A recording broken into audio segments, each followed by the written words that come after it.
welcome back to another video. Hope you're all keeping safe and well. Got three very special guests with me tonight. I've got Craig, Darren and Lee. We will be discussing everything Tottenham Hotspur. Of course, the Premier League season ended last week, but what a week it has been for all of us Spurs fans. Will Pochettino be returning to White Hart Lane? In this video, we'll be reviewing the season, seeing, hearing our thoughts on the Europa Conference League spot. Is Pochettino coming back? And then going through the players that could possibly be leaving Tottenham Hotspur this summer and possible players coming in. Let's introduce the guests. First of all, Darren. We've got the impressionist Darren from Britain's Got Talent. Darren, how are you doing?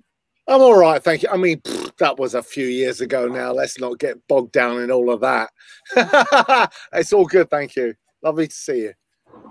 And we've also got YouTuber Lee the Dorset Spur. Lee is currently on 780 subscribers on his channel. He wants to reach 1,000. So if you've got your phone handy, do go and check out Lee's channel and do hit that subscribe button. Lee, how you doing? Yeah, not too bad, not too bad. Ever close to that 1,000, which gives me a little bit of credibility and stops me being a bit of an also-ran. So get in there, get in there. And we've got channel regular Craig. Craig, how's your week been? All right, I just have to comment, Lee. You look a bit like a vicar tonight with your Tottenham. Tottenham vicar, I'm more like a rabbi, mate. What me? A rabbi, yeah.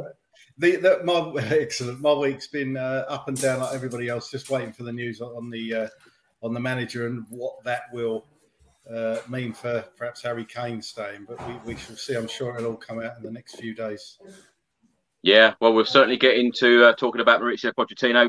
Darren, let's come to you first. Of course, last Sunday was the final day of the Premier League season. Tottenham beat Leicester City 4-2. Thoughts on that game? Completely and utterly unexpected, Christopher. I thought we would get our arse handed to us on a plate with some crudités and some lovely knickknacks. And and do you know what? We won. And I don't know about Craig or Lee. A large part of me thought, well, no. I'll be honest. I would hope that we would lose and just go, do you know what? Let's fucking draw a line. And sorry, I've dropped the F-bomb and I've had a couple of pints, so I can only apologise. I thought that we would 3 minutes. That was sorry.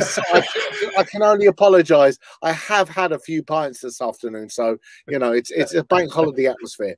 So I sort of hoped that we would lose and we could draw a line and we could start afresh, but we won, and we're in this. We will come to this because you are well prepared, Chris. We will come to the whole Europa Conference League. Do you know what? I've got to be honest. When someone mentioned the Europa Conference League, I thought it was like a sort of vernacular. I thought it was them taking the piss out of the Europa League. But no, it's actually a thing. It's actually the Europa Conference League. And I never knew it existed. And we're in it. We can discuss the merits of that. But I thought they were joking. I thought it was like, oh, the Europa Conference League. But we're in it.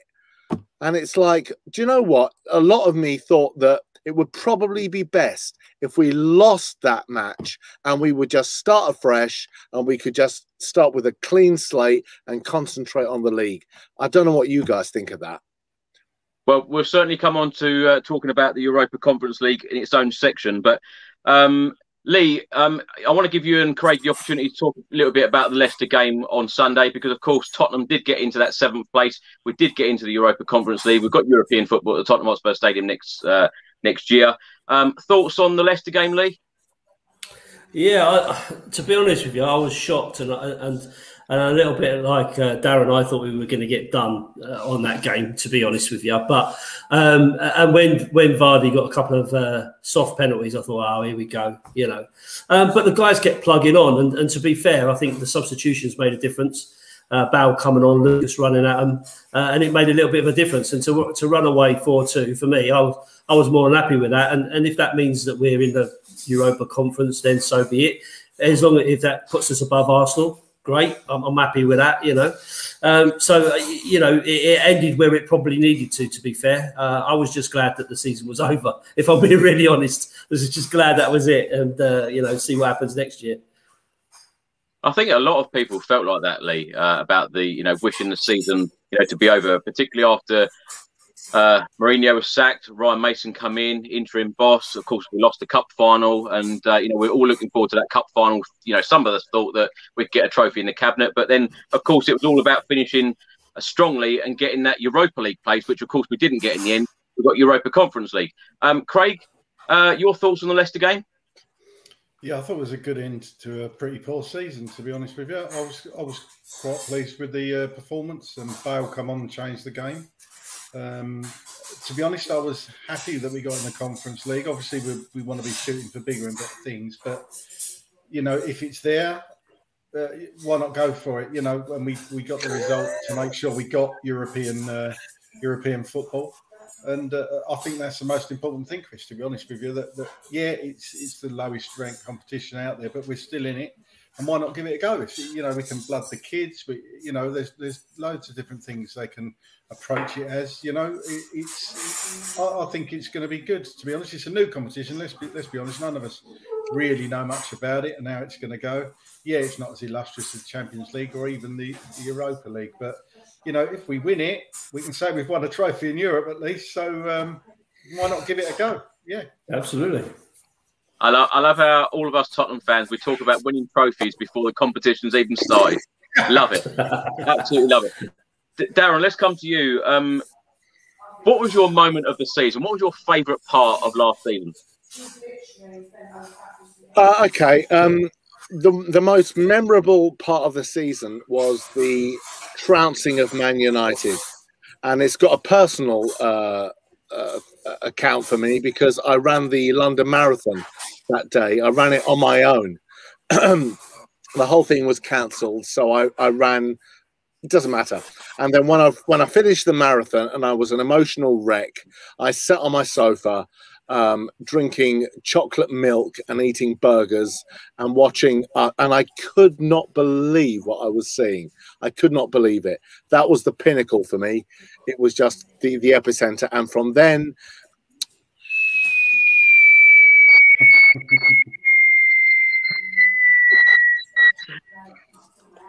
Yeah, I know what you mean. And do you know what, Darren? I also know what you mean about doing the London Marathon. I did the London Marathon once, and it takes such a lot out of you, doesn't it? And you just want to eat constantly afterwards. For months after, I just found myself trying to get some sort of energy back. So it was a great experience and very emotional, as you said. I mean, as far as Tottenham concerned, I spread out on the couch with a blanket on me, and it was an unbelievable. I mean, never in a million years could you think that we would spank Man U 6-2 away at their place. But I mean, after that, it was just.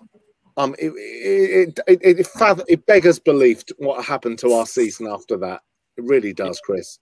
Yeah, it was disappointing. It's funny how a lot of pundits and a lot of fans were talking about Tottenham being title contenders. Then as you go through the season, it's like, oh no, okay, we're finishing top 4. And then it's, okay, well, we've got to get a Europa League spot. And then, of course, we've ended up with this Europa Conference League spot. So the expectation and the level just went down as we went on. Lee, let's come to you. What was your favourite part of the season? The final whistle against Leicester. That was my favourite part of the season. No, I mean, to be fair, I guess, being top and still being in all those competitions you just mentioned felt great right up until it all started to fall apart.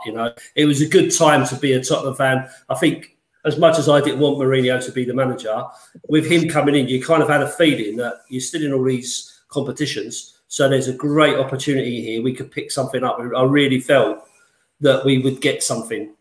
For it to end the way it did was just, appalling. And so Spurs, you couldn't write it. Mourinho's won a trophy everywhere he's been, except for Tottenham, where there's a surprise. I mean, it's just Lee, the whole thing is, it's not a surprise because it's so Spurs. No. It's not a surprise. That label of being Spursy, I mean, as much as it's just a thing, it's not a surprise. It was written in the stars that he would come to Tottenham and not win fuck all. It was written in the stars. Yeah, no, absolutely. No, absolutely, but unfortunately, as a Spurs fan, you've always had belief that it's gonna turn a corner. We're gonna, something's gonna happen. We've come so far, and I know we're going to talk about Poch later, but that's kind of where that really started to take off. That the belief Poch had taken us so far. Now Mourinho was going to come in and he was just going to have that little bit of know-how, and that was going to make all the difference. And then, so I enjoyed that part of it, the start of the season and all the rest of it. And then drawing against West Ham, losing against Liverpool. For me, it was just like, boom, that's it. We just went down and from there, and it was just a struggle and dross all the way through. So I was just over the moon when they blew the whistle at the end of the Leicester game. And I was like, that's it. Turn the phone off from the West Ham family and just chill out and wait until we start next season and build that hope up again, that cycle of hope that disappears halfway around. Yeah. Craig, what about you? What was your favourite part? I think actually I have to agree with the few weeks we were top of the league, to be honest, because I think we'd been top certainly in my lifetime for about 10 minutes during a game once. But actually for sustaining it for 4 or 5 weeks was great to see. But if you're asking a favourite game, it's got to be the Manchester United game. That was fantastic. It was just phenomenal performance, and like Darren said, it kind of went downhill after that. Can I just ask, is anybody else, when Darren talks, his audio's kind of out of sync with his video? Oh, is that just me? Or no, I thought it was okay. Sorry, right. Must be me. Must be 1, me. 2, 3. Oh, that's a bit better. Yeah, I thought he was doing a ventriloquist act or something. Yeah, no, that has to be my favourite moment, actually. The Man U game and being top for 4 or 5 weeks. Even though 2 of those weeks were international break, but I'll take that. Yeah, do you know, Craig and Darren, I completely agree with you. My favourite moment of the season was certainly that day at Old Trafford, because we didn't just beat Manchester United, we absolutely thrashed them. It was an incredible day for us Spurs fans. And do you know what? That was at the point of that season where I thought that Tottenham could achieve something. And, with Jose Mourinho, when you thought back, trophies galore at every single club that he's ever managed. And then, just didn't get over the line with Tottenham. Baffled with it. Next question I wanted to ask, your goal of the season. Who would you give the goal of the season award to? Because, of course, Eric Lamela won it for the Rabona against Arsenal. Let's start with me. I'm going to go with Heung-min Son's goal against Arsenal at the Tottenham Hotspur Stadium. I was very lucky enough to be in the stadium that day, and I just thought it was an incredible goal. And again, that day, after that game, I thought Tottenham would go on to win a trophy. And I kept saying the trophies are coming. We've got Jose Mourinho. Spurs are ripping teams apart like this.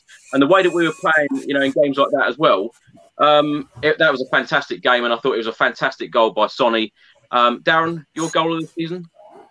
I think I would have to agree with you. I think that goal against Arsenal was absolutely unbelievable. That was, and like you, I thought that was a catalyst to go on and kick on. But I mean, I don't want to be the naysayer of this podcast, but I mean, it's just so Spursy that we didn't accomplish what we thought we could.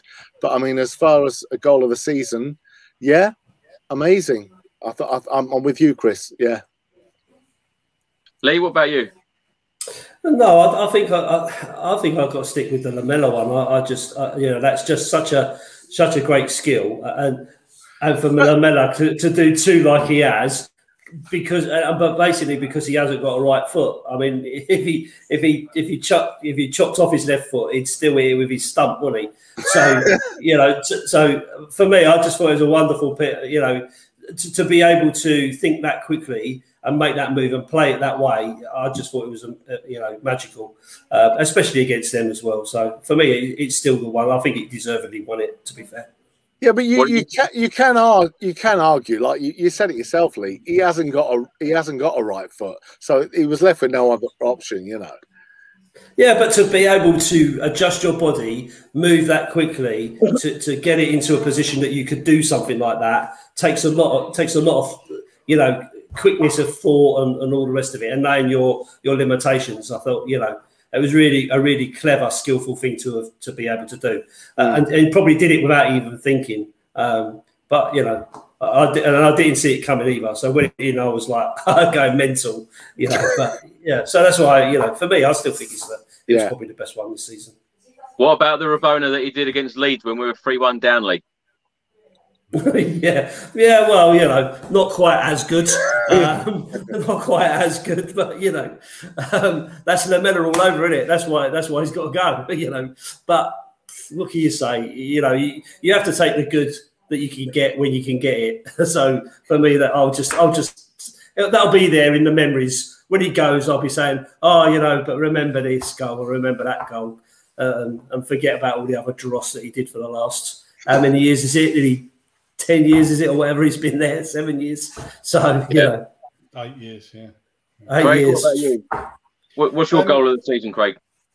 I can see why Lamella's goal won it, but to be honest, I don't know why he's even trying that, to be honest with you. And it's only because he hasn't got it's only because he hasn't got a right foot, like I was saying. And I still maintain to this day, how can you be a professional footballer, get paid thousands of pounds a week, you can't kick with the wrong foot?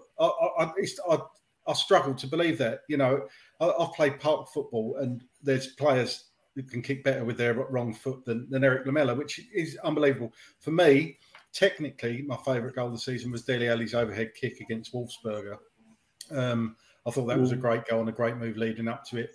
Harry Kane strike, where he sort of curled it. He received it on the edge of the box and he curled it over the keeper. I can't remember who it was against.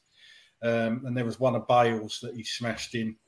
Again, curled it round. I think it was in Europe. But technically for me, it was Ali's overhead kick, because I really like to see that sort of skill. But that's me having escaped to victory in one of my top 5 films and seeing Pele do the overhead kick. So that might be where that comes from. Actually, we should probably mention Harry Winks' I think it was about 50 yards out, wasn't it? And he scored that one in Europe. That was a pretty decent goal. Probably didn't mean it, but it was a decent goal during the season. Darren, let's come to you. Andy writes on screen now: Golden Boot, most assists, and goal of the season, finishing 7th. That's Spursy. I hate that term, Spursy, and I've noticed that you use it quite often. Well, because unfortunately, and it's a really horrible thing to say, but there's something that's written in the sort of DNA that's Spursy, and it transcends where we are now, and it transcends where we were 5 or 10 or 15 or 20 years ago. And as much as we love our club, I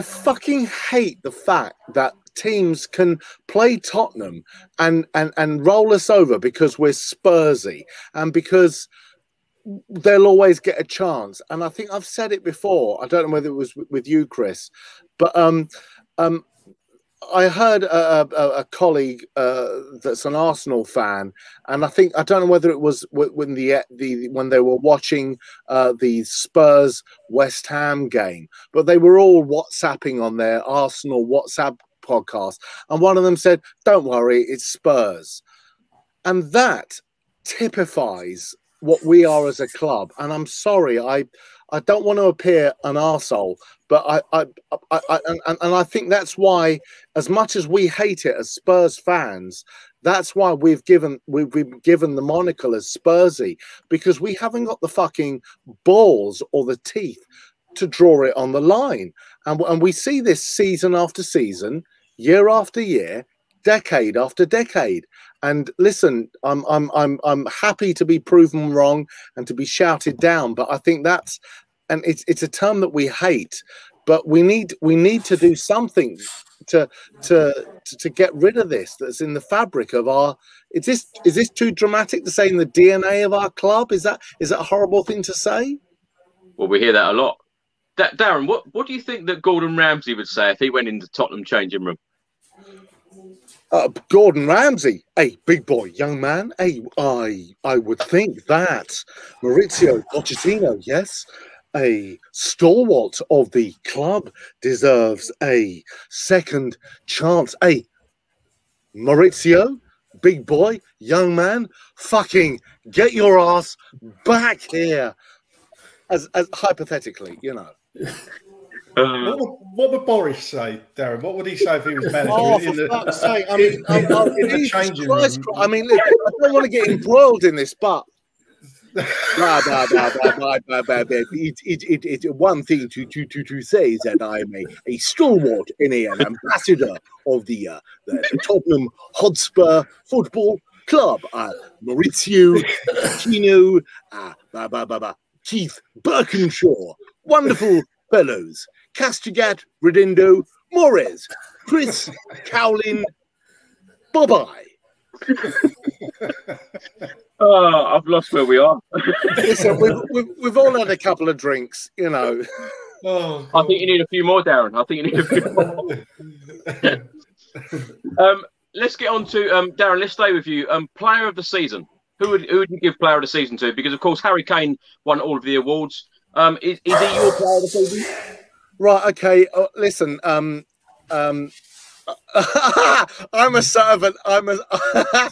of a certain age, but Chris, we're dealing with facts, bruv. We're dealing with facts, bruv. Pierre Højbjerg has played every single minute of every single game, and as far as I'm concerned, hats off to him. He's our player of the season by virtue of that factor alone. I don't know what all the other guys think, but I mean, he's been our stalwart, and without him, who knows what might have happened. Yeah, he's done very well, and as you say, played every single minute of the Premier League season. Incredible stat. Lee, Højbjerg for you, or Harry Kane, or someone else? Yeah, it's a really good shout, isn't it, Højbjerg? I've got to say, because I was just racking my brains then, just trying to think about all the different players and what they bring to it. And for me, there's only a couple really that you can rely on. So, you know, for me, I would go with Højbjerg or Kane because of how much he's brought to the table. You know, I don't think anybody else gets anywhere near it, to be honest with you. Maybe Son. But then towards the end of the season, he kind of went off the boil. I know. So you kind of got to go, well, you know, I think Kane's the only one who's been anywhere near consistent. I mean, even Højbjerg, although he's played all the games, towards the end of the season, he looked tired. He looked like he needed a break because he's been, you know, covering for everybody else in midfield who's just been flouncing around doing nothing. So, you know, I could quite easily see it being Højbjerg if it weren't for Kane and his goals and his assists. You know, you can't really take it away from him, I guess. Craig, what about you?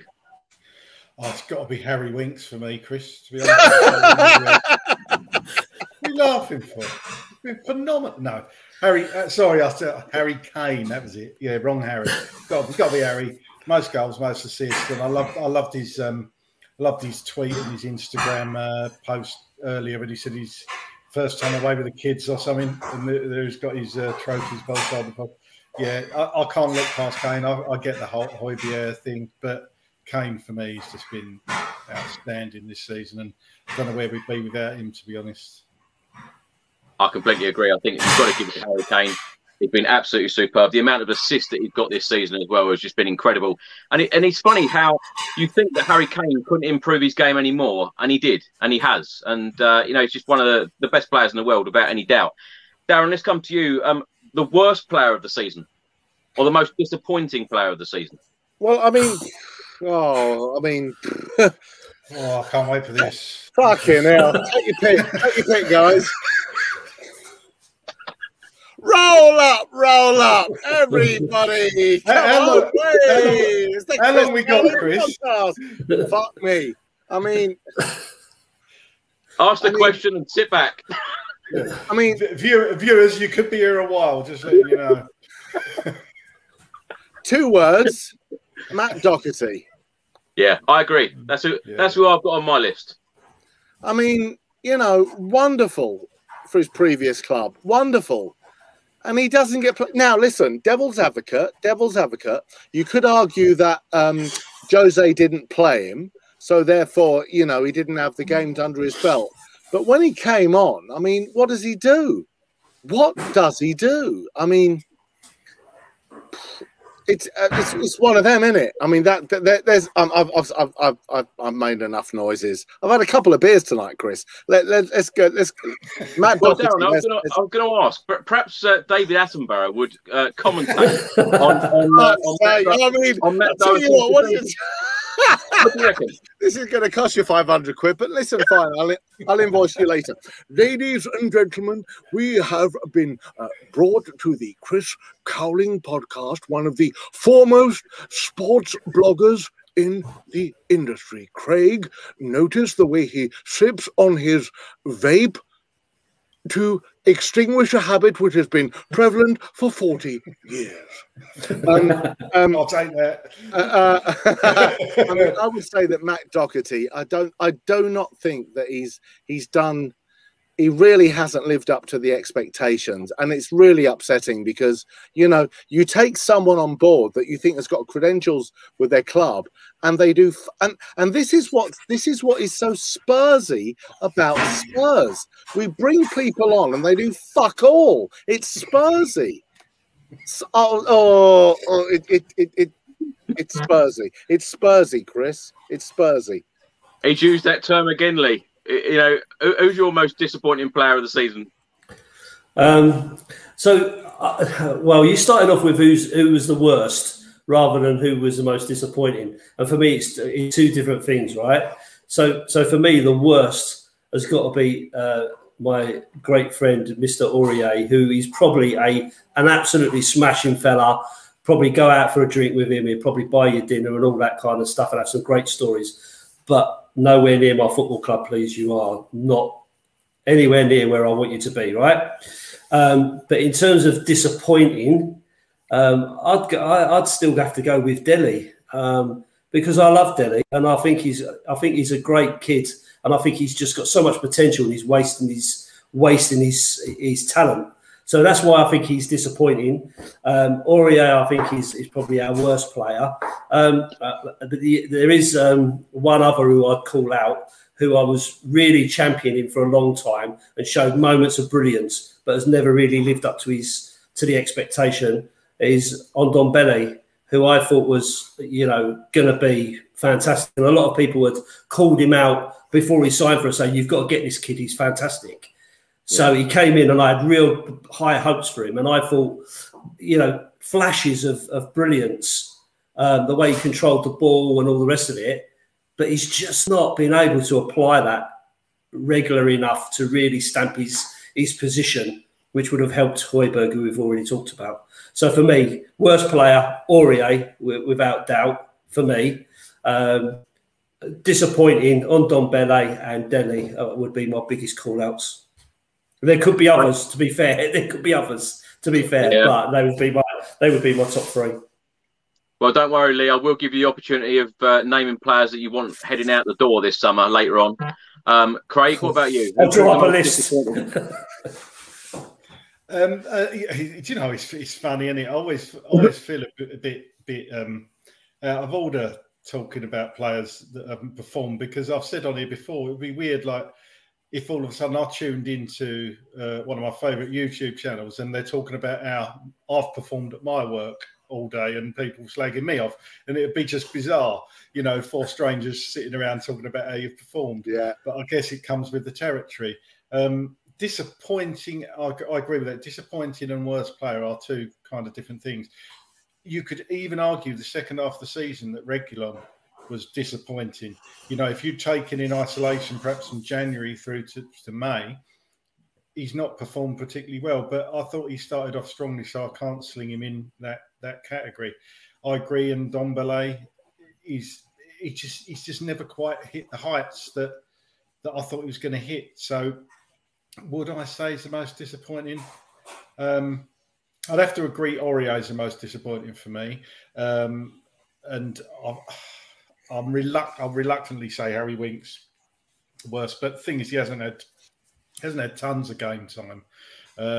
So actually, I'm going to let Harry Winks off the hook. I'm going to say Matt Doherty, sadly, and I hate really calling players out, but he's just not lived up to the billing for me. Whether that's, you know, I think he's had long enough now to you know, said it was a change of position from right wing back to to right back. I think he had enough chances, and he just didn't do it for me. I thought we was going to get like a flying, overlapping Kyle Walker type player, and we just haven't had it.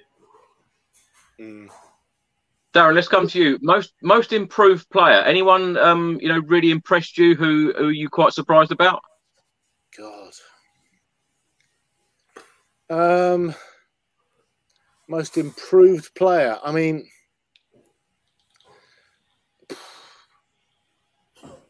because personally, I would say the most improved player, and I said this earlier, Harry Kane, for me, has got to be the most improved player because he's been dropping deep, he's been grabbing all of those assists, and as I said earlier, I can't believe that he has improved his game somewhat again. Because we already thought that he was a world-class striker, and he's brought that to his game, and of course with the lack of someone like Christian Eriksen in our team, he's had to do so much more, and he's done that. It's incredible, really, that he's brought so much more into his match. You're absolutely right. He was known as an out-and-out, a striker, a goal scorer, and the way he actually, like you say, effectively sat back and then was feeding Son and setting up and getting assists completely. I mean, as far as improved, oh God. Is it really shit that we're taking a dramatic pause at this point? I don't know. Well, if you don't think anyone's improved, then Darren, we'll move on. It's a really tricky one. I know it's been. And the thing is, Chris, no one's been played regularly. You see, apart from your stalwarts like like Højbjerg, and you've got stalwarts like Eric Dyer at the back, but no one's been played consistently game after game after game, and this is what you got with Mourinho. Unfortunately, there was no consistency, there was no congruency from game to game to game. So unfortunately, as much as I'd like to answer it, I mean, across a season, I don't know, because I just don't know. I'll bow to the rest of the panel, please, to educate me on this. Lee, most improved? Yeah, I think I've got to agree with you to a certain extent, Chris. I think Harry has done something totally different this season than he's done previously.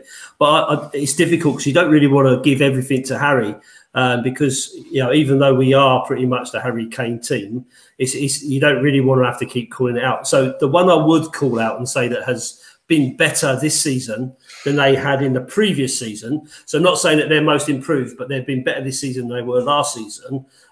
For me, was Hugo, because I felt Hugo was on the slide. I was really worried that the back four were worried about him and concerned.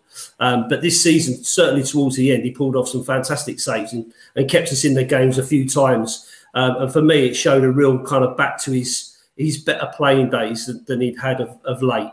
So that might be a bit harsh. I don't know. I don't know if anybody else thinks that's harsh or not. But I was getting to a point where I was thinking, we need a new keeper here. He's on his way down. But he kind of pulled me back in this season. I think he did a lot better than I was expecting. So trying to keep away from just saying Harry Kane all the time. For me, Hugo, I think did a decent job of improving. Yeah, and a comment here from Paul. I thought Ndombele showed spells of improvement. I thought that he improved vastly in that first half of the season. But then, of course, towards the end of the season, it was like having Ndombele in the first season that we had him. So it was very disappointing yet again. Craig, what about you? Oh, bless you, whoever that was. Somebody just sneezed. It's funny, isn't it? Most improved. It's like we have that in my son's teams, because he's basically saying you were shit last year, but you're better. I don't know actually. I totally forgot. Really, I wasn't even going to sling in Lloris, but Lee's actually made a really good point there. I think Lloris has been really good this season, and he's just showed leadership skills, even though none of them are particularly good leaders. He came out, didn't he, and give the interview at a really difficult time. I would have to go with Lloris too, rather than giving it to Kane all the time. I think Lloris has really earned his money this season, unlike some of the others. But I'd give it to Hugo, Chris, I reckon. Last question in this section of reviewing the season, and it's worst moment. And you know, if I start, the worst moment for me was going out in the Europa League to Dynamo Zagreb 3-0. You know, that week of losing to Arsenal at the Emirates in the way that we lost as well, and then of course losing that game and going out of the Europa League. Unbelievable week, and it was, you know, I was very, very down. And of course the cup final, losing the cup final as well. You know, another cup final that we've lost. Another year without a trophy. Very, very disappointing. Darren, what about you? I think the cup final, to be honest, Chris, was sort of inevitable, really. I mean, you know, I got the beers in. I sat with my cousin. You know, we're going to make a day of it. And under no illusion did I think we were going to win. I think the capitulation against West Ham, for me, was the start of the season to follow.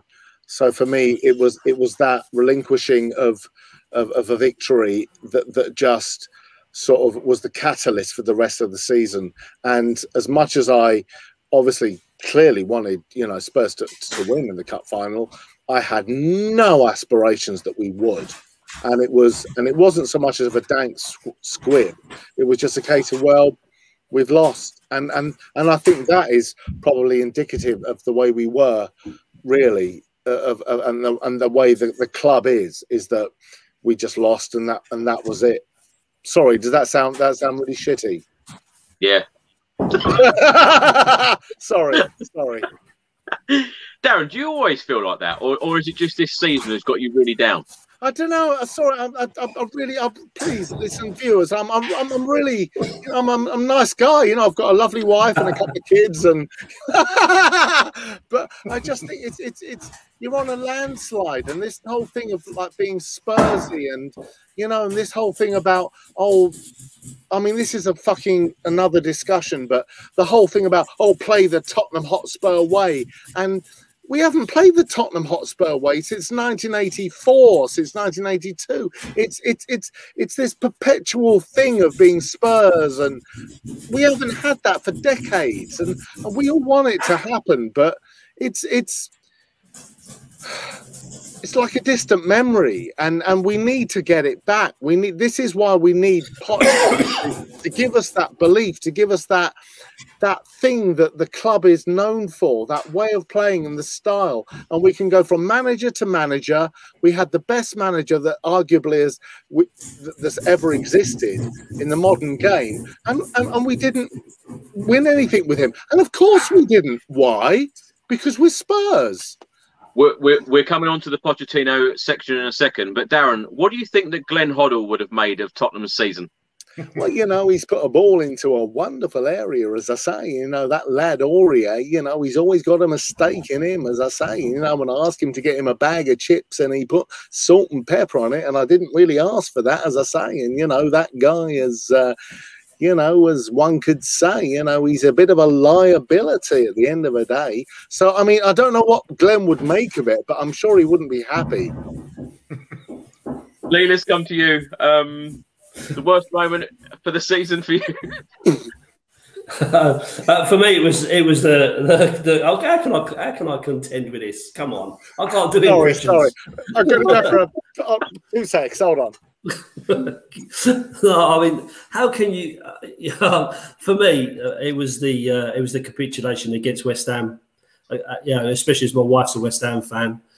So that wasn't a good time, because it's the only time she ever comes up and mentions football. So for me, that was the worst moment, being 3-0 up and it going to 3-3. And then for me, that's where it all kind of started to go wrong. That's where we started to capitulate. And then I guess the worst part of it really is the lack of desire from the players towards the end. You know, the Leeds game, the Villa game, the cup final. I just felt it was a disgrace, to be honest with you, the way they kind of played, and yeah, so that made it the worst thing for me. But at the point when we drew against West Ham, for me that was when the rot started, and I could see it all going wrong from there on. Do you know what, Lee? The frustrating thing for me is when you think about the most disappointing part of this season, you could probably name quite a lot, because you think of one and you think, oh, actually, that was really disappointing. Oh, and that that kind of sums up the season, doesn't it? So many disappointments. Yeah, so many of them.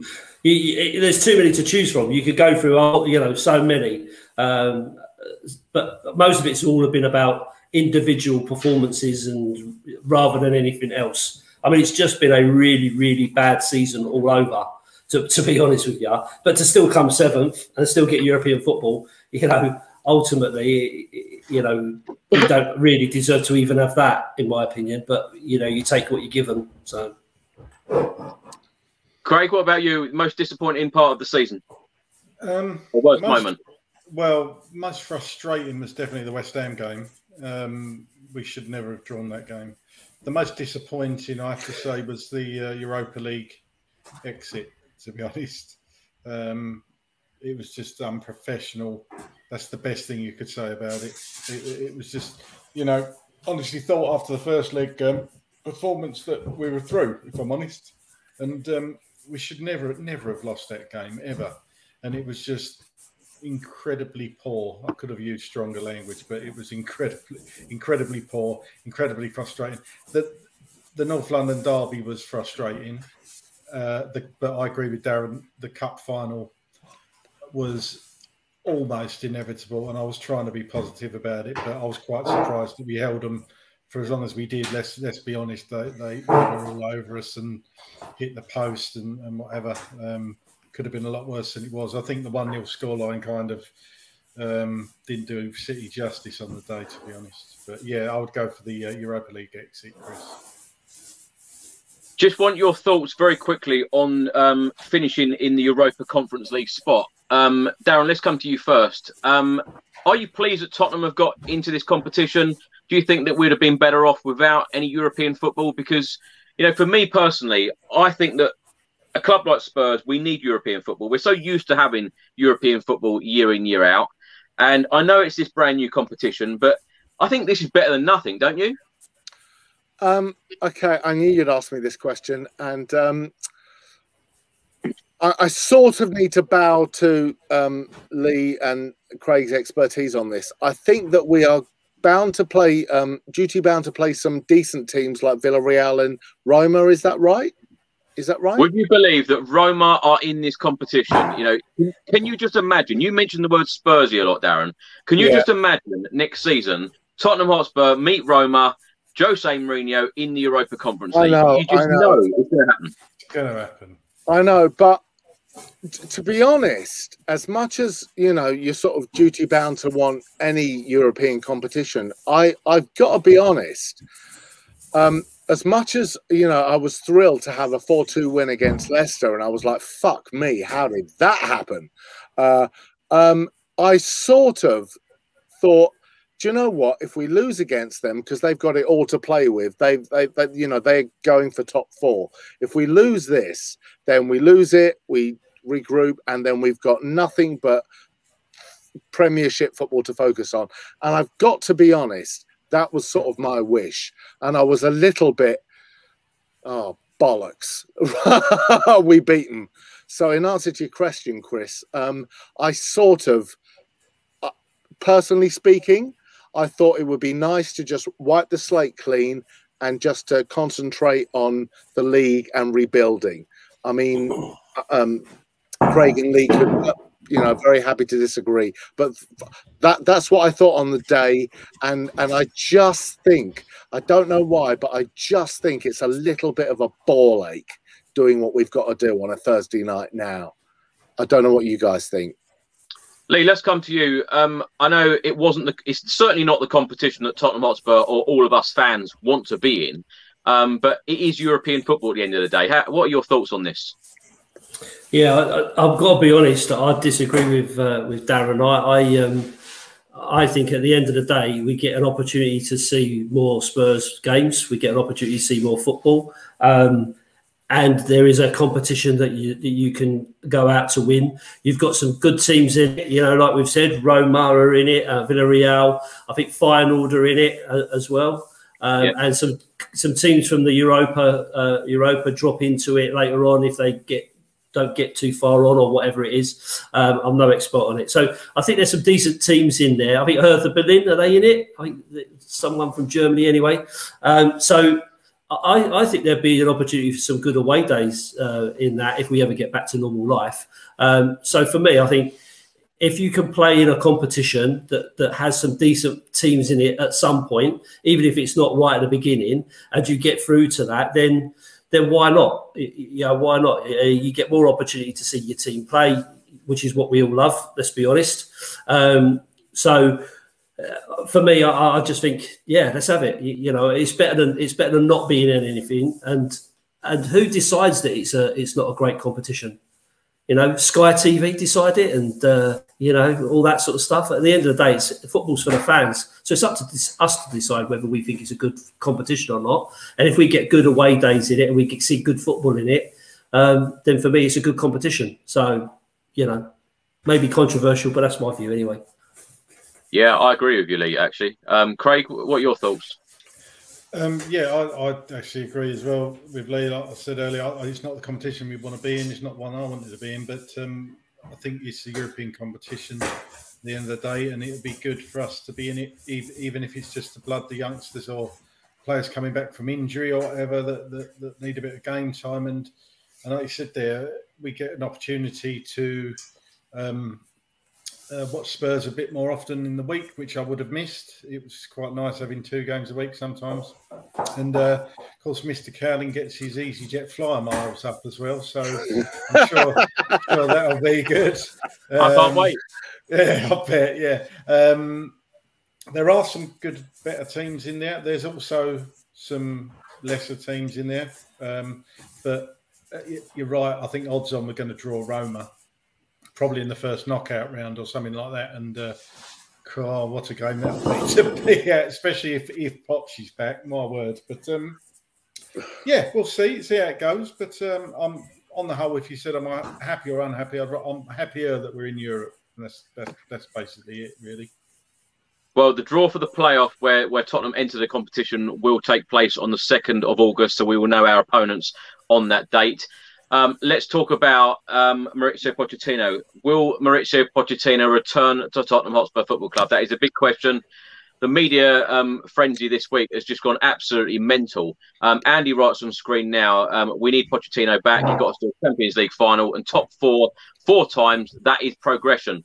Now, Darren, when you heard the news, when you saw all of these reports coming out, Pochettino possibly returning to Tottenham, how did you feel?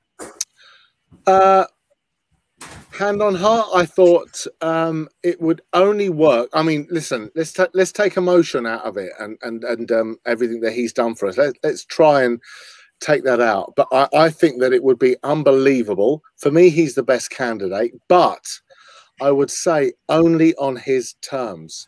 Now, whatever those terms are, whether it's money, whether it's the say on players or whatever it would be, I would personally say put all the impetus on Poch, because that's why I got so upset with the Jose appointment. Forget what happened in terms of his playing style and all of that.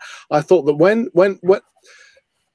when I heard that Jose was going to be our manager, I thought brilliant, because he's such a force of world football. It would all be on him, and it amounted to nothing. And that was what upset me. So all I could say is, if that Poch does come back, and I think that he it's the old cliche, he gets what we are, he gets what we about, etc., etc. But I really would love. I love the idea, and please tell me if I'm being naive and just airy-fairy with this, but I love the idea that if he comes back, it's on his terms and not Evie's terms, and almost as if Poch is saying, no, you want me back, this is what's going to happen. And I think if that was the case, and Levy eats a little bit of humble pie from everything that's happened, that would be unbelievable. Unbelievable. But that has to happen though, Darren, doesn't it? That has to happen. Well, I mean, I'm not an expert on the goings on inside of Tottenham, Chris, so I don't know how much control Levy has, or how much humble pie at the end of the day he's willing to eat. What do you think? I mean, go on. Do you know what? Back in November 29, when Pochettino got sacked, I was absolutely devastated. I couldn't believe that You know, months after he took us to a Champions League final, and I say these same old lines on every video that I do. 518 days he didn't spend a penny. You know, he guided us to Champions League football in 4 out of the 5 full seasons that he was there, and the other season he guided us to Europa League football in his first season. You know, how can somebody not be given time? You know, yes, we slipped down to 14th in the Premier League. You know, that 1-1 draw at home against Sheffield United. We had some very disappointing results, but he called it. He said, we need a rebuild. We need new players coming in. You know, he mentioned that famous phrase that he said about having the mansion and you've got to have the furniture to put in this mansion. He said it time and time again about a rebuild. And, you know, really, he didn't get backed. And some people, you know, could say that Jose Mourinho wasn't backed. You know, Jose Mourinho got sacked 6 days before a cup final. Crazy decision again. For me, I think that Daniel Levy does need to go to Pochettino and say, I'm really sorry I got this wrong. I think that Pochettino is probably the most exciting appointment that all of us can see and look at the moment. Because when you see all of these names coming out, I'm not being funny. I don't think a lot of them excite me very much. But when I saw Pochettino's name come up, you just think, wow. And I said this on a radio interview a few weeks ago, and they thought I was absolutely mad when I said, Daniel Levy needs to go over to Paris and say to Pochettino, you know, please come back. And they were like, what? That's not going to happen. And I was like, why not? You know, he needs to do whatever he needs to do, pay whatever money he needs to pay, go and get Pochettino back because he's got unfinished business and back him properly. There's no point Pochettino coming back, you know, making this real statement signing if things don't change, you know, because things do need to change, you know, in all of the backroom staff and, you know, the board decisions, everything needs to change. And I think that by bringing Pochettino back, it will excite the fans again. And I think, and most importantly, give us club direction, because that's what we've really lacked, direction at the club. And I just think Pochettino is the man to do that. Lee, what are your thoughts on Pochettino coming back? Because there's been so much excitement amongst the Tottenham Hotspur fans. It's been incredible. We've had this really poor season. Everyone's felt really, really low.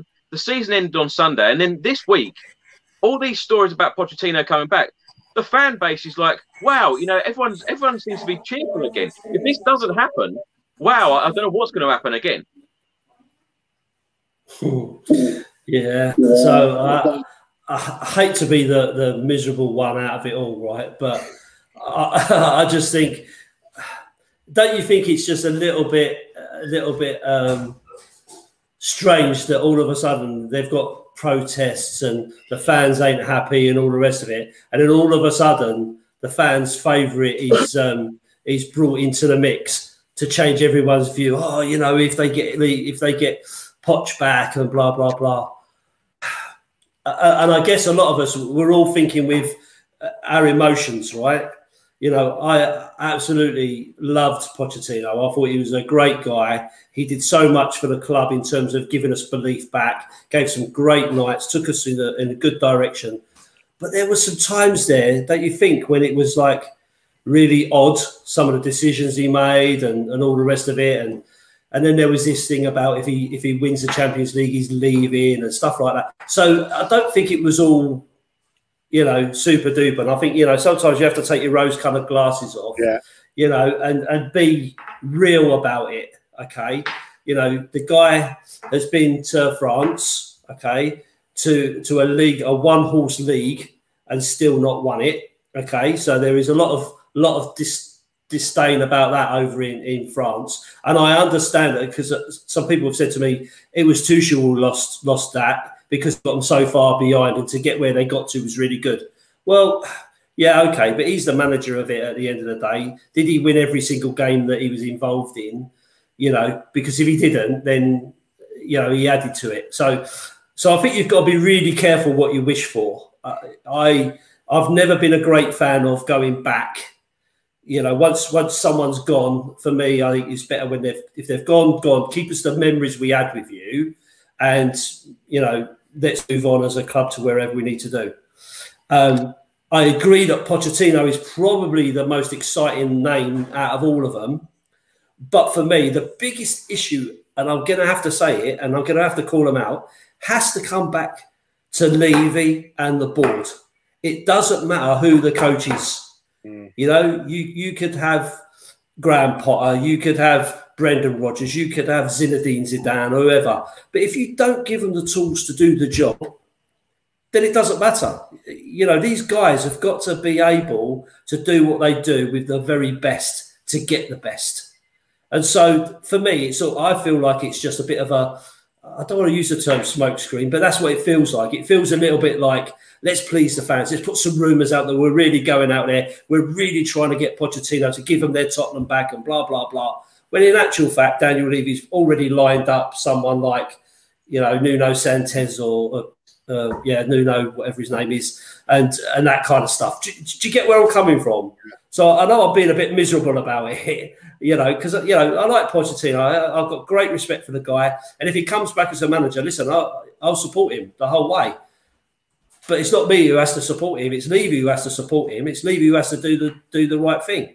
And I just don't see it. I just don't see him going against whatever he's been doing for as long as he's been doing it. So, you know, that's why I'm still really kind of, well, we'll see what happens. I just feel it's one of them PR stunts, like giving you a free sausage roll, you know, or a clapper or something, you know, just to try to appease everybody.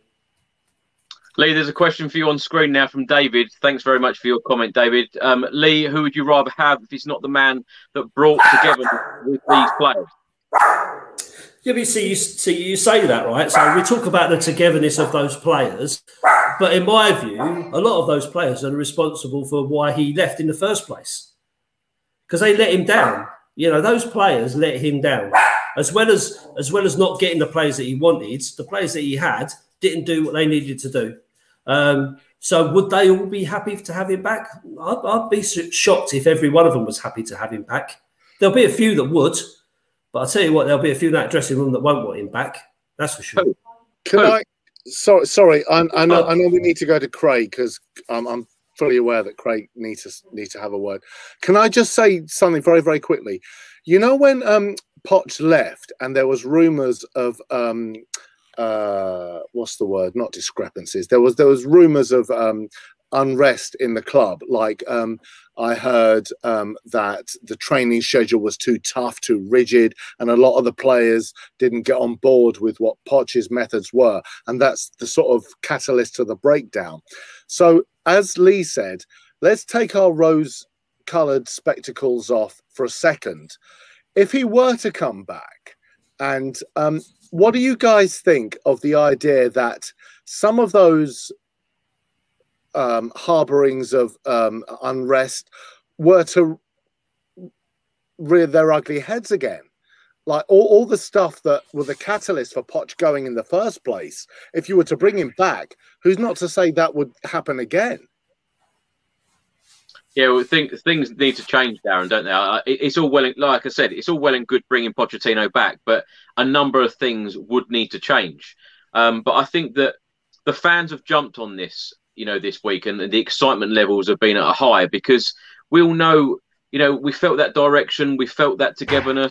You know, no one's ever connected. But I'm talking about the players, Chris, not the fans. The players. Well, the players need to change within the camp. The players need to change, and I think what happened is he probably went into Daniel Levy and said, you know, we need to get rid of X, Y, and Z. And then when the new season started, those players are still there. That must be very embarrassing, you know, some of those players knowing that your manager don't want you there because you're not good enough. And Pochettino wanted a rebuild, and I think that, you know, they had to give him that. They've got to give him that, and I think that whether it's Pochettino or whether it's another fantastic manager or even a young manager, whoever manager, you know, whatever manager comes in, they have to back him. They have to say, you know, this is what we're going to do. And I think that that's probably why this appointment is probably taking so much longer because, you know, if you're a manager in the Premier League now or even around Europe and then Tottenham approach you, the first things you're going to think is, well, Pochettino got them to a Champions League spot 4 years running, took them to the Champions League final, then they sacked him. And then Jose Mourinho went there.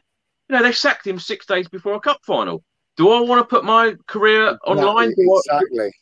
So it's going to be a big appointment for the manager, and I think that it's got a huge appointment. Like Lee said about the protests and, you know, the fans being very, very unhappy. This is a very, very, you know, it's a huge decision for the board who they bring in. I just think it's a massive decision for the manager, for the chairman, for the board, and ultimately for the fans. Because I say it so many times about trophies. We're so overdue trophies. The next person that comes in has to deliver, and very quickly. Even if it is an FA Cup or a League Cup, we have to get over that line and get a trophy in the cabinet. So I think that major changes are needed. Craig, let's come to you, because I know you're very excited. You emailed me in the last couple of days saying about Pochettino a number of times. I know you're super excited about the possibility of him coming back.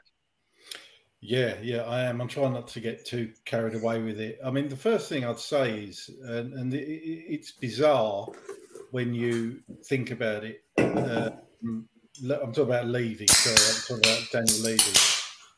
Let's think about it for a second. He fires the best manager we've ever had, certainly in current times, right? And he has to pay him off. He pays a fortune to get Jose Mourinho in, and then he sacks him, and he has to pay him off. And now he's presumably going to have to pay a fortune to get the man back.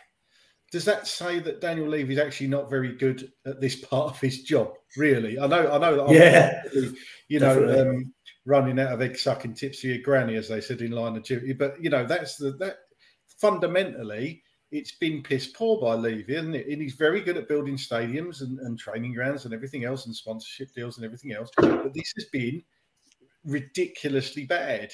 And let's face it, in any other company, he'd probably get the sack. I don't understand. You would, wouldn't you? It's incredible the amount of millions we've wasted, essentially. Mourinho, it was an absolute waste of time, really, is what they're saying. If they get Pochettino back, you're saying Mourinho was just a complete waste of time and I got it wrong. That's what if Poch does come back, and I think you're right, Chris, I think it's taken a long time because there's so much home truths, honesties to be thrashed out here, apart from money, anything and nothing to do with money. I think there's probably a lot of heart and soul searching going on in those meetings. And the fact actually that Poch or Jesus Perez has not come out and said anything on Twitter or anything says to me that there are discussions going on, because if this wasn't true, Poch or somebody from his representatives would have come out and said, this is all bollocks, it's nothing going on. So it's definitely happening. It's going on behind the scenes. And I think that's why it's taken so long. And I hope Poch has grown in the last year and a bit, and he knows what he wants. He'll be having discussions with Levy saying these are the players that have to. Yeah. Don't get me wrong. Yes, Poch lost it at the end there, but he knows now. He's had time away. He knows what players need to go. And he's got to lay those players out to Daniel Levy saying, look, I know so-and-so might be worth a few quid and he's not getting game time and he needs to be in the shop window, but I'm telling you what we need to do to progress this club. And if I'm going to come in and do it, these are the players that have to be moved on. And I want some assurances they're going to be moved on, if we can possibly move them on, because we know all how hard it is. But you've got to make real efforts to get rid of these players. And here's the shopping list of the players that I recommend we bring in to take this club back to where it belongs. And that's why I think the negotiations are taking time. Personally, I'm thinking with my heart, yes, admittedly, but out of all the candidates, I think Poch is the man to do it because, again, he knows what the problems are. Somebody else comes in, it's a complete rebuild. Don't get me wrong, we are due a rebuild, but Poch knows what he's got to do. He knows what. But don't you think, been there. Craig? Sorry, I don't mean to jump in, but don't you think that Pochettino knew that before he went, and that was one of the issues? Maybe he went to Levy and said, "You need to rebuild. You need to get rid of this one, that one, and all the rest of it." And Levy didn't listen to him. He didn't listen to him, and this is why we are where we are. He got rid of him and didn't look at the council within the club. No, the council within the club's probably not a right way of saying it, but the players within the club that needed weeding out, moving on, not quite good enough or whatever, coming to the end of their careers, whatever it was, and then he didn't take that on, and he'd rather get rid of Pochettino because Mourinho was in the background, who he always wanted, and that's where he went. But Lee, the fact that Pochettino is in the mix to come back, surely that implies that fucking Daniel Levy's got his tail between his legs and says, "I'm sorry, I got it wrong." As long as we believe that, I've not seen anything from anybody with any kind of credibility that says that this is a definite kind of thing. No, of course. Of you, everything's just speculations and stuff like that. Media and these rumours start somewhere. It's quite easy to start a rumour. I mean, someone started a rumour on here that I'm sitting on my toilet. So it's quite easy to start a rumour. So I wouldn't put it past them. I wouldn't put it past them to sort of put that stuff out there. Quell the masses. Let's make out we're going to do something fantastic. No, maybe I'm just. I don't know. Sorry, Lee. I think I get what you're saying, and yes, I think you know the problems. But again, 18 months has passed, water under the bridge, and everything. And I would hope that Levy obviously wants this guy back. He obviously wants this fella back. Now, whether that's a PR exercise or he suddenly had an epiphany and he realises, oh my Christ, what have I done? We need this fella back, right? Either way, he's either thought that himself and he's doing it, or he's doing it because he's listening to the fans. I can't believe they would just appoint somebody to appease the fans, because he knows the fans eventually would come back. No matter who we got as manager, if we're winning games, the fans will come round, right? So you've got Levy ain't stupid. So I'm sure it's a bit of soul searching. I'm sure he said to himself, you know what? I made an error here. I made a dropped a clanger here. He's quite, he knows the discontent of the fans and everything else. And I think it's a mixture of everything. I think he knows that the fans are right, a majority of the fans anyway, because I know some people don't want Poch back. But I think out of all the candidates, he's the man to take the club forward. But that's what I'm coming back to. They'll be having them discussions.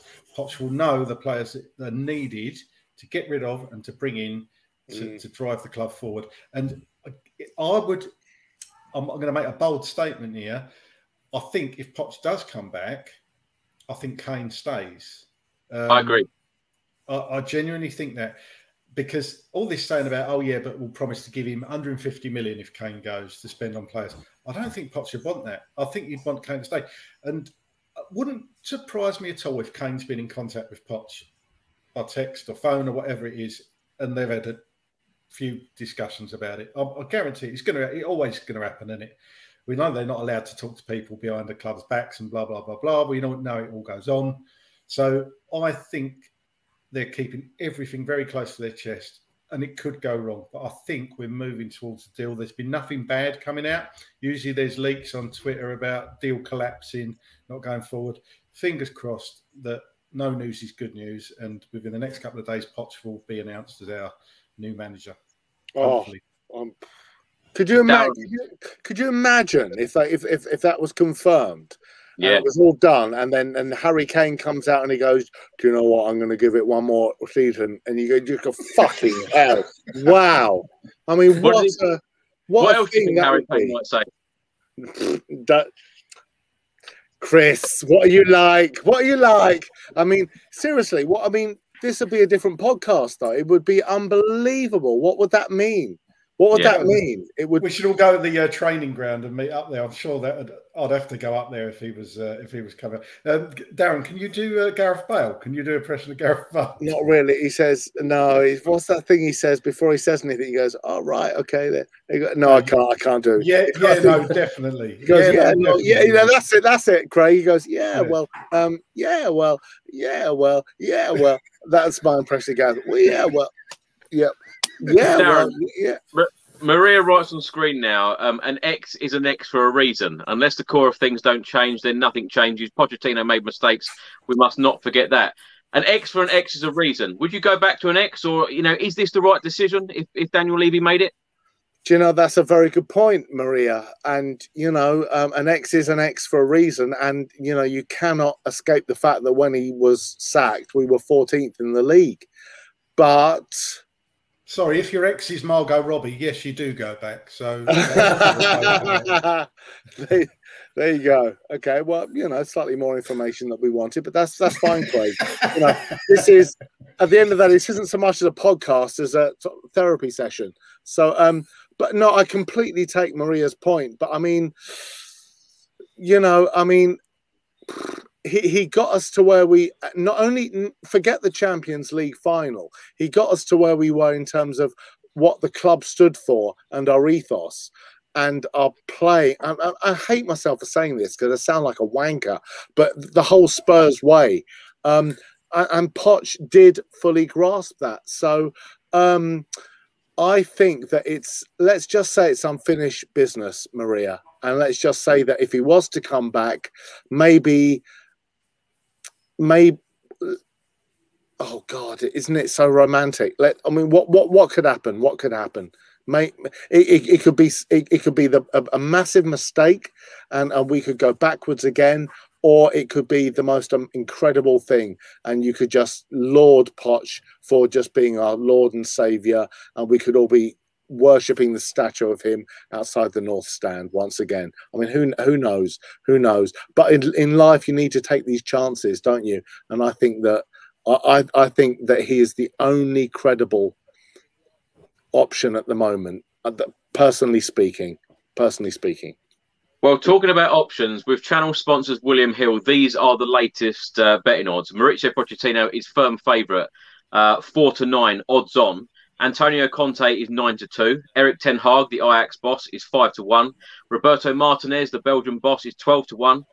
Brighton boss Graham Potter, 16-1. Eddie Howe is now 18-1. Brendan Rodgers is 18-1. Even Jurgen Klinsmann, Spurs legend, is now 25-1. Darren, if it wasn't Pochettino, any of those names excite you? Well, you know, Keith Harris is 500-1, and you know, Gemma Collins is 50-1. So you know, you take your pick, Chris. Fuck me. But Darren, if it wasn't Pochettino, who would you like? Who would you like, realistically, who would you like to manage Spurs? The one name, and I've done a little bit of research, is Rangnick. I just think that his whole ethos of playing is so forward-thinking, the ex-Leipzig manager, that I think it would be unbelievable. I just think that, I mean, I've watched the YouTube videos for what that means. You know, I don't know if Lee and Craig has, but his whole ethos, and this idea that if you lose the ball, you don't just sit back. You've got 8 seconds to press and attack and win it back. I just think it's such an attacking, forward-thinking, incredible way of playing. I just think that is exciting. So I think Rangnick would be my choice. Rangnick is currently 28-1. Lee, do you think it's realistic? Can you actually see Pochettino coming back? Or, you know, if he didn't, who would you like to see realistically manage Spurs? So just to be absolutely clear, right? Yes, I could see him coming back. I don't honestly believe that he is coming back, if I'm being brutally honest. I think it's a smokescreen. I really do. I mean, I'd like to think it isn't. But it's just something about it just seems, the timing just seems too good to be true. But hey, look, you know. So I was having a walk down the beach earlier, and I was having a chat with Harry Redknapp, and he gave me a wink. So you never know what could happen, you know. So no, listen, I honestly don't know, because for me, the biggest issue, as I've said, is all about what are they going to do to back the manager? What are they going to do to give them the opportunity to actually take this club forward? Because we need to go somewhere all out. You know, we've spent so much time fanning around that we're getting left behind these big clubs. So you've got to go out and really compete with the likes of Man City and with Chelsea. So you need to have someone. You need to have someone who's going to excite the fans, to get the fans on side, which is why Pochettino is such a big draw. And when you look at all of the others, you're talking about Graham Potter, who I know lots of people like, right? A lot of people are saying he's a really good manager, and he could well be.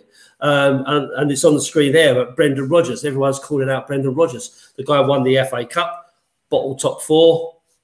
Make of that what you will. So, you know, do you really want Brendan? You know, I don't know. But for me, it's all about the other infrastructure around it that concerns me. Like I said, it doesn't matter who's the manager. If they haven't got the tools to do the job, you might as well have Keith Harris or Darren Altman, as it said, at 1,000-1.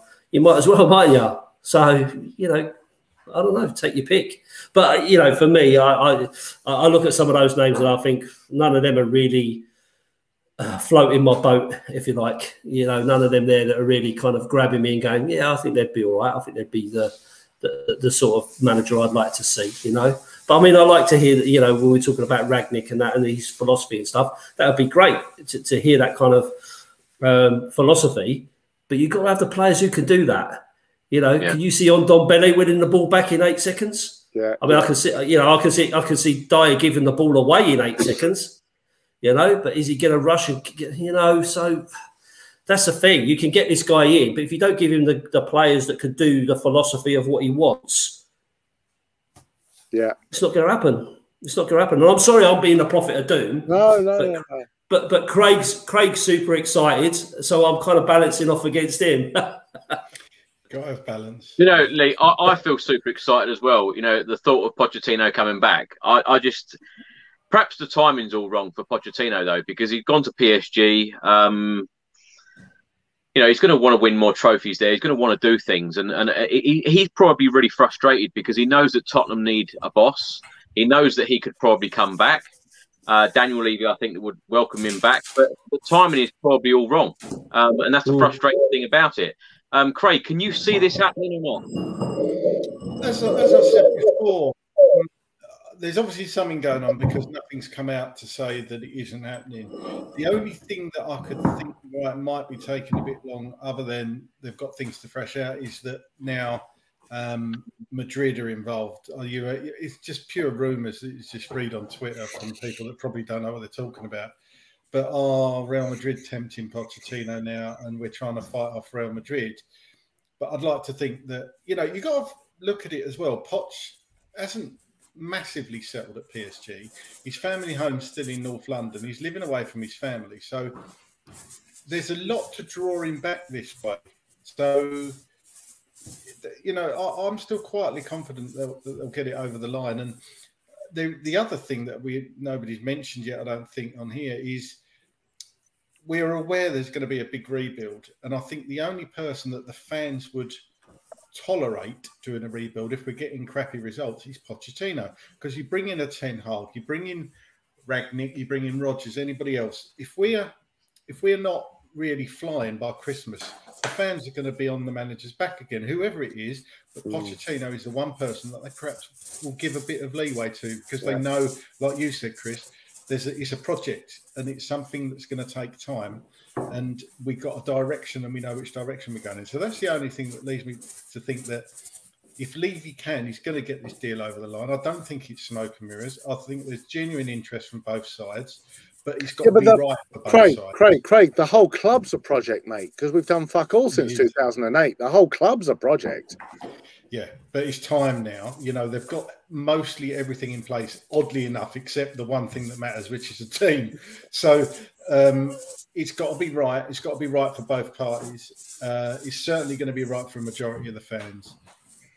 And I just hope they get it over the line and we can kind of relax and watch the Euros. Wouldn't it be great to sit back and watch the Euros knowing we've got Poch back and Kane staying? That'd do for me. Actually, the third thing would be for Bale to come out and say, I'm going to give it another season. He's going to cut his Madrid contact. I think he'll take half his wages, come back to Spurs on $100,000 a week, plays. Chris, end the podcast now. He said it. End the podcast. That's it. Craig's done it. He's done it. Well, sorry for bringing you down to earth a little bit. Bale stay. Come on. That's it. Good night. Thanks for playing. Good night. Yeah, Craig, bringing you down to earth a little bit. Now, Tin Man 007 writes here, I'm not falling for these Pochettino or even Antonio Conte rumours. Amazing how it's almost time to renew your season ticket. I've seen this kind of comment a lot online. Lots of people want Pochettino back. Lots of people getting very excited about it. But there are a fair few saying that exact thing, not getting excited about all of these rumours. Nothing's been confirmed. It's not been confirmed that we're actually in talks. No photographs have been taken that Pochettino and Daniel Levy are together. All of these things, no real confirmation. What makes you so confident that Pochettino would be returning? And do you think it is all about season ticket renewals? Because as Lee said earlier, no one's going on about Enoch and Daniel Levy at the moment. No. Look, I totally get the opinion there. I do totally get the opinion that it's all smoke and mirrors and there's ulterior motives. And you could say it's a cynical view, but let's be honest. as a public, we've been lied to a lot over the last year about various things, and especially for Tottenham Hotspur as well. So I get it, but the fact that there's no denials coming from anywhere speaks volumes to me. You know, if I'm Pochettino and I'm being linked and he doesn't want to come back, then he would surely, like Rodgers did, like somebody else did whose name escapes me, when they're not interested in a job, they just come out and say it. If he's not interested in Tottenham, he would have come out and said it, because his job's at PSG. Surely, if he was happy at PSG and he's not talking to Tottenham, he would come out and say, I'm flattered by the thoughts. I love Tottenham Hotspur, but I'm manager of PSG. And that is it. Yeah. And he could stop this straight in its tracks. And, you know, as you said, Chris, every newspaper across Europe's been covering this. So he's going to be well aware of these rumours. And that's what makes me think they are having chats. Whether it's over Zoom at the moment, I don't know where he is. I don't know if anybody's seen him in the country. Like you say, there's been no pictures or anything. But the fact that nothing's come out to deny it from his team or anybody else around him says to me that something is going on behind the scenes. And if they can get the deal done, as I say, I think they'll get it over the line and as soon as possible. But as for Conte, I think if we appointed Conte, I think that's kind of going back to a more Mourinho type manager, and I would rather a Ten Hag or a Rangnick myself. But he's a winner, though, Craig, isn't he? He's won things. You know, he won things at Chelsea. He's just won at Inter as well. Yeah, I don't know whether Antonio Conte would get on with Daniel Levy. That's another issue. He's another Mourinho, isn't he, Chris? Essentially, you know, we were excited when Mourinho came in. Well, not excited, perhaps might be the wrong word for some people, but we were aware of his caliber and his trophy cabinet, and of course, he didn't do it. So I'm not convinced that playing the same type of football with Conte, I'm not sure the players are buying into it either, and I'm not even sure that would be enough to keep Harry Kane bringing in Conte. I just don't like him as a manager, Chris. I'm not saying he's a bad manager. He's obviously got trophies on his CV, but I just don't think he's a right fit for Tottenham. But that's just my personal opinion. Darren, let's come to you. Andy writes on the screen. Thanks so much for another comment, Andy. You seem to scoff at Brendan Rodgers, but having the calibre of players at Tottenham, I don't think that you would even have to worry about bottling top four. Now, I've said on a number of occasions, you know, I'd love Pochettino to come back, but if it wasn't Pochettino, I would like Brendan Rodgers. I think he's done a fantastic job at Leicester. Of course, they've just won their first FA Cup in their history. He seems to get all of his teams playing, seems to, you know, win things as well. Darren, what are your thoughts on Brendan Rodgers? Do you think that is could that happen? I mean, you look at what Brendan Rodgers has done with Leicester. I mean, unbelievable, you know, the way that the whole team ethos play. And yet, it's a double-edged sword, isn't it? Because you think that Tottenham are a big club, and I don't actually think we are necessarily nowadays. But so you think we're a big club and we need a big manager. Therefore, we need someone like Mourinho or like a big top-flight manager. But you look at what Poch did. And who was he when we got him? He was a manager of Southampton that really didn't accomplish that much. And what was his stats? You'll be better placed to. What was his stats, Chris, like before he came to us at Southampton? They were decent, but yeah, you're absolutely right. A number of Spurs fans thought Pochettino, you know, at that point he didn't even speak much English either. So exactly. A lot of people, I think, were disappointed. So he spoke no English. He came to Tottenham. He learned English, and he took us to Champions League final and top 4 Champions League, you know, for season after season. So in answer to your question, I mean, you know, I mean, how could you? I mean, Brendan Rodgers has done effectively the same thing in Leicester. You know, he hasn't had like a star-studded team of players, but he's got them playing under this ethos and this whole system where they've performed. Arguably, like you could say, David Moyes has done at West Ham. You know, not a world-class set of players by any stretch of the imagination, and yet they're, is it Champions League this season, or Europa League? Sorry, Europa. But you know, pushing on, knocking at the door, and so I'm just trying to play devil's advocate along the way. You know, you've got these managers that get players performing and subscribing to an ethos that makes them win games, whether it's Brendan Rodgers or David Moyes. So in answer to your question, I mean, Brendan Rodgers wouldn't be a bad thing, would it?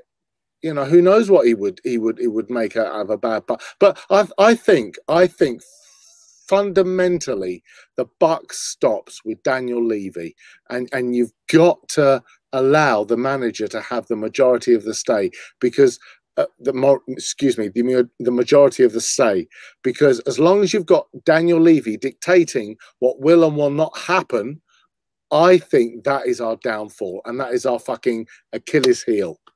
Fundamentally, I think. Darren, there's a point here from Andy on screen. Come on, Darren, we're bigger than Leicester.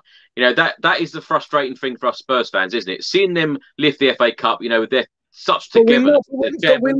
We're not though, Chris. And as much as it pains me to say it, and Andy, I apologise for your £2.99 well spent, and I will buy you a pint, which doubles the value of your £2.99 happily, Andy. But we are not.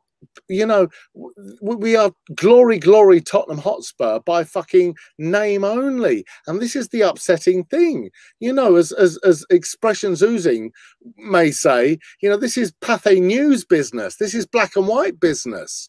You know, you can't hang your hat on a fucking UEFA Cup final in 1984 or an FA Cup, you know, win in 1990. You can't. We are where we are. I'm sorry, but that's the reality, isn't it? Yeah, it's frustrating. We are where we are. Just to end this manager section, just wanted to ask all three of you, who would you like realistically as the next boss? But also, who do you think will be appointed as boss? I'll start this if you don't mind. I'm going to go with, I would like Pochettino, but I think that we're going to end up with Brendan Rodgers. Darren, what about you? Well, I'd like Pochettino. I'd like to think we end up with Pochettino, but Brendan Rodgers wouldn't be a bad shout at all. I think wonderful.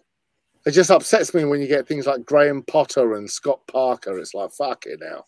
Do you know what, Darren? I think so many people now will feel so disappointed. You know, no disrespect to the likes of Scott Parker and Graham Potter, but when people have told themselves now that Pochettino's coming, you know, can you imagine the appointment of, you know, Graham Potter as the next Tottenham Hotspur manager? I think it would just be so underwhelming. Yeah. Lee, what are your thoughts? I just agree with. I really agree with that point. I think if you're Graham Potter, right, and you get appointed a Tottenham manager after all the fans being over the moon about Pochettino, that would destroy you, wouldn't it? You know, that would really kill you. You'd feel gutted. You know. Not only are you not first on the list for the club, but then you're hated by all the fans as soon as you walk through the door because you're not Pochettino. Not because you're Graham Potter, but because you're not Pochettino, because that's what we wanted.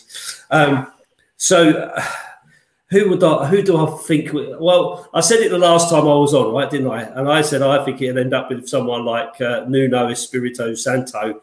Will probably end up with someone of that caliber, someone like that, if not him. Who do I want? Well, ideally, I'd like Pep Guardiola. Realistically. Well, you know, again, it's just really difficult to say, isn't it? Because I'm just concerned about what the club are going to do in terms of helping them. But, you know, someone like Rangnick, who plays that kind of football, the attacking football and that kind of stuff, would be fantastic. I'd love that. But as I said, you need to have players that are going to be able to do that, you know. And I'm not against, don't get me wrong, I'm not against Brendan Rodgers either. But I'm not built up with the hype of Brendan Rodgers because he won the league in Scotland, you know. It doesn't impress me much, you know, to coin a phrase. Yeah, so, you know, I'm not that bothered about it. And I think the thing with Leicester is such a great club in terms of their fans and their ownership and that sort of stuff, and what they've built there. It's a real collective, and I think a manager going in there can only add to that if you've got any kind of man management skills, which clearly Brendan Rodgers has. I'm not sure that coming into Tottenham with a disjointed and not switched on group of players, is he going to be able to get the same results? So I take the point about, you know, he wouldn't bottle top 4, but you know, I'd have to be proven. I'd have to have that proven to me to believe it. Craig, let's come to you. Obviously, we all believe Tottenham Hotspur to be a huge club. You know, Darren says there about, you know, lack of trophies in all these years. But we need a big manager, don't we? And David writes on screen now, sorry, but you have to look in terms of status. We're the 8th richest club in the world. Winning is incidental. No team is guaranteed to win trophies, but we do need these trophies. So, in your opinion, who do you want as manager, and who do you think will be the manager? Well, who I want, I think it's Pochettino who I want. You don't always get what you want in life. I mean, the thing is, for me, it'd be like if Pochettino isn't installed as manager now, it'll be almost like your mate saying, I tell you what, I've arranged a date for you with Jennifer Aniston. So you sit, you get all excited, you're in the restaurant, and Susan Boyle walks in. And you know, that would be the most Spurs thing ever. But I'm going to be confident. I genuinely think I dreamed a dream, and I saw Pochettino coming back to Tottenham Hotspur, and so I'm going to say I want Poch, and I think we will get Poch over the line. I genuinely think that, because reading between the lines with everything, people might think I'm mad. Absolutely, I probably am, but I genuinely think that we are going to get Poch over the line, and I'm pretty confident as well. It's not going to be a letdown. They need a big appointment, and they've got to make a big appointment. There's no two ways about it. And I think, and I pray, and I hope it's going to be Poch. Can I just ask a question here, based on that, Craig? The whole idea of Levy, and I'm sort of. I've got this theory that we are we're like a poison chalice in much respects because of Levy and the board and Enoch and all that. Do you think that things? I mean, it's a silly question, but things fundamentally need to change for him to eat humble pie with the whole Poch thing, with the whole Super League, with everything, in order to attract a manager that has the balls to say, all right, okay, if you want me to be your manager, it's on my terms, and it's going to take X, Y, and Z, and without Levy dictating. Because this whole idea, oh, he's such a shrewd manager, he's such, you know, he does deals at the last minute. It's all bollocks, because fundamental, no one wants to come and do anything with Tottenham. Do you know what I mean? Like it needs to start with with the board and with Levy, and once he sort of like eats a bit of fucking humble pie and relinquishes a little bit of responsibility and says, okay, Poch or whoever, or Ragnick or fucking Martinez or whoever it is, tell me what you need and we will accommodate you because we want to win trophies. We're all fucked. Sorry, does that make sense? Yeah, do you know what though, Darren? We've all spoken about the excitement about Pochettino coming back, but you know, some fans now will be absolutely devastated if Pochettino don't come back. So it will have the complete opposite effect. I know some people have said about season tickets and, you know, all of these rumours flying around because they want season ticket sales. But if Pochettino don't arrive now, and then we do end up with someone like Scott Parker or Graham Potter, you know, someone like that, or indeed an unknown manager who is going to, you know, need a lot of time. And like Craig said, if you want to go through this rebuild, a lot of fans will accept that Pochettino is going to do the rebuild. We know what he's like as a manager, and we know that the direction that he could possibly take us in. But the disappointment level, I think, will just be. I think it would be dreadful for the club, and I think it would be dreadful for the board because, you know, it's been so toxic these last few months. Being a Spurs fan, you know, the fan base has been so divided as well. It's just been awful. Roy writes on screen now, Daniel Levy must do all he can to get Pochettino. If he doesn't, then Levy has to be toast. It's Daniel Levy's only chance. That's exactly how I feel. Yeah. Lee, do you want to add anything to that? I agree. I think this is a massive turning point. Well, I would hope it was a massive turning point for Levy, because I think he needs to move on. I think he needs to get out of the position he's in, go and look after the business side of things, and get a director of football in who knows about football, who can build relationships with other clubs and with managers and stuff like that. Because if you was a top flight manager and you had the opportunity of working for Daniel Levy, would you really want it? You know, considering how he treats people, you know, and what you're going to get from it. So for me, I think Daniel Levy's time's up. For me, I think he needs to. He's probably a really great guy off the field. He's probably cares passionately about Tottenham in his way, but what he's doing is not right. It's not right for the club, and it's not right for us as fans. What he wants is so far away from what we want as fans that his position is untenable for me. And I think he needs to move on, get somebody else in who can actually run the football side of things, so we can get the manager that we deserve, and try and push on to take us somewhere. Because it's a tough ask. And I agree with Darren. It's all very good saying we're a big club because we're rich and this and that and all the rest of it. But at the end of the day, if you're not winning anything, you're not a big club. You're relying on your history, you know, and your potential. Because potentially we are massive, got a huge fan base and all the trimmings that go with it. But you got to act like that. You've got to act like you are a big club. Otherwise, you're not a big club. You're not a big club. You're just playing at it, and that's a sad situation. Craig, I've got to come to you on this comment here. Pochettino failed at Spurs, didn't win a thing, failed to win a title in a one-horse race in the French league. Stop hanging on the X. What do you say to comments like that?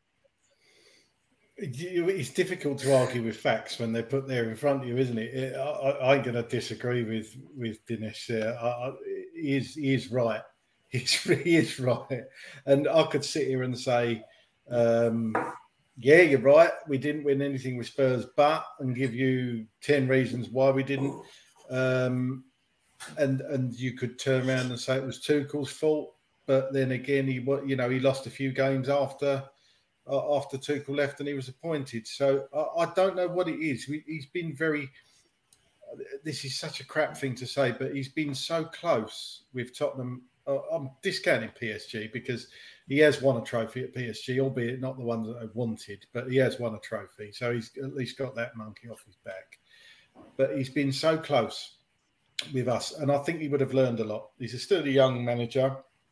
I think if you present Pochettino with the right tools over the right period of time, and he's happy, and he gets the players he wants, and that is the most important thing. It's all got to come back to that he gets a bit of control, which comes back to this control we were talking about. Levy has got to eat humble pie and said, right, okay, I'm going to leave you to get on with this. I'm not going to stick my nose in. Even bring in Rangnick as a director of football to help with that. I think we really do need that, because Rangnick, after Darren was on here last time, when we watched that YouTube video you mentioned, Darren, and it was fascinating, absolutely fascinating to watch what his tactics were, and the guy explained it really well. So, yes, it's difficult to argue against those points, but at the end of the day, I'm prepared to give Poch another go, and I genuinely think he's the best way we can progress at the moment. Anybody saying it's a bit too soon to come back, argument for that, but for me, I'd take the risk, to be honest. I really would take the risk. Just very quickly, Andy writes here, if you could pick a manager, Klopp or Pep, I would certainly go with Pep. I never forget the time I actually done a tour of the Etihad Stadium, and the tour guide actually showed us all there that he made all of the players, on his first day of being appointed manager, he made all of the players bring in a photograph of the person that inspired them to be a footballer as a youngster, to put it up on the wall. And every single game, you know, before any Premier League game, Champions League game, whatever game that they play, Pep makes them go over to the wall, looks at that photograph and says, do it for them. Do it for them, the people that inspired you to be a footballer. I thought that was an absolutely fantastic moment. But there's so many things that Pep does at that club. You know, certainly for me, I think he would be the best manager, but very unrealistic to take over at Spurs. Darren, Pep or Klopp? Oh, Pep. I mean, I saw the All or Nothing documentary. I saw every single episode, and I just thought the way he handled the players, tactically, the analysis, it was so thorough. You know, listen, that's not to say that you know, Klopp isn't the same. But I just thought, my God, wow, like what a force. Yeah. Lee, Klopp or Pep? Got to be Pep. Pep wears Stone Island. Klopp wears baseball caps. Enough said. Enough said. Great. Yeah, 100% Pep. I thought it was great. He was on Sky Sports earlier and interviewed him about the Champions League final, and he said about how happy he was at Man City, basically, and that he's got. This was lovely to hear, and I wish our manager come out and say this. Say, my owner. Basically, what I'm paraphrasing, but he said the owner, my boss, gives me everything I want. And he was including players in there. Wow. It was just one line, but he just spoke so much to me. He gives me everything I want. And that's all you can ask, isn't it? And that is exactly what we're saying, Craig, with Spurs. That's exactly what we're saying. A manager who can rely on the chairman to give them everything. And unfortunately, as long as Levy's in charge, no matter who we have as a manager, unless they have a contract which is fucking written in stone that Levy gives them what we want, we're fucked. We can't progress. You said it, Craig. You said it. Darren, Stefan writes on the screen now, worried about the Mauricio Pochettino momentum has gone a bit quiet today. You worried about that, or do you think it's going to happen? Don't know. Cross our fingers and, you know, and we'll have another Di Serrano over ice after this, and we'll see what happens. You know, who knows what may happen. I mean, I think I messaged you, Chris, you know, about 10 minutes before we were meant to go live, and oh my God, have you had the news? Have you had the news? Let's just see what happens. I know. Right, last section, and hopefully this won't take very long. I can't believe that we've been talking now for an hour and 40, so apologies for taking up so much of your time. Let's talk a little bit about players possibly coming in, players possibly going out the door. Darren, anyone in particular that you want to see come in at Spurs, and anyone in particular you want to see go out the door? Because, you know, you ask most Spurs fans that, you know, they're naming half the squad at the moment. Right, I'm not an expert on who I want to see come in, but I can certainly tell you who I want to go out. And because we're pressed for time, I will bow to the other gentleman. I mean, okay, Eric Dyer, bless him, wonderful. You know, I think he's articulate, lovely guy. Does the nuts and bolts, the headers, the tackles. Say with Davison Sanchez, all the nuts and bolts, gritty, big players. I think positionally, I think awful. I think they get found out at every corner. Every time a player makes a run behind, positionally, they're just shot. So I think we need to look at our defence first and then move forward. I think striking, you know, and attacking midfielders, fill your boots, you know, wonderful. Muzzle tov. But I think defending, I think we need to really, really look at what we've got and then start from the back and move forward. That's I'm not an expert, but that's my two penneth. Lee, anyone you want to see come in and head out the door? I'm the same as Darren, so I haven't heard anything about anyone in particular coming in or who I would really like. I tend to look at the positions rather than anything else. So for me, I'd love to see a new right back. I'd like to see someone central defence, and I'd like to see a creative midfielder in the club, someone who's going to do the stuff that Eriksen at his peak used to do that link up, so that we don't have to rely on Harry to do all that work. I think most other positions, squad wise, I think we've got some decent talent in there and some decent talent coming through, provided they're used correctly and are supported, and they've got some quality around them. But I think, you know, central defence is a real worry, and for me, right back's a real worry. And I think left back, I think Reguilon can be better if he's coached better, and we have got Sessegnon as well to come back into that position. So for me, I think, you know, we have got some players that could go somewhere, but we really need to strengthen that central defence and have someone creative, so we're not so reliant on Harry. That would be where I'd be looking anyway. What about you, Craig? Yeah, I'm kind of with Lee on this. There's some positions we need to sort out. But if you're asking me players, I think Aurier's time's up. sadly Dyer. I know he's been a good servant at the club, but I think he could do with a move. Davinson Sanchez, I think he needs to go. Again, I know I slag off Harry Winks a lot, and he's been at the club for ages, but I think he deserves, for his own footballing well-being, I think he needs to move on. Personally, I would try and get some money for Lo Celso. I just don't really rate him that much, to be honest. I know he's had some good games, but I think we could get decent money for him and get better players than what he gives us. I would move on. Who else would I move on? It'd be difficult to move on Doherty, to be honest, because he's only been there a year. But certain positions to bring in players.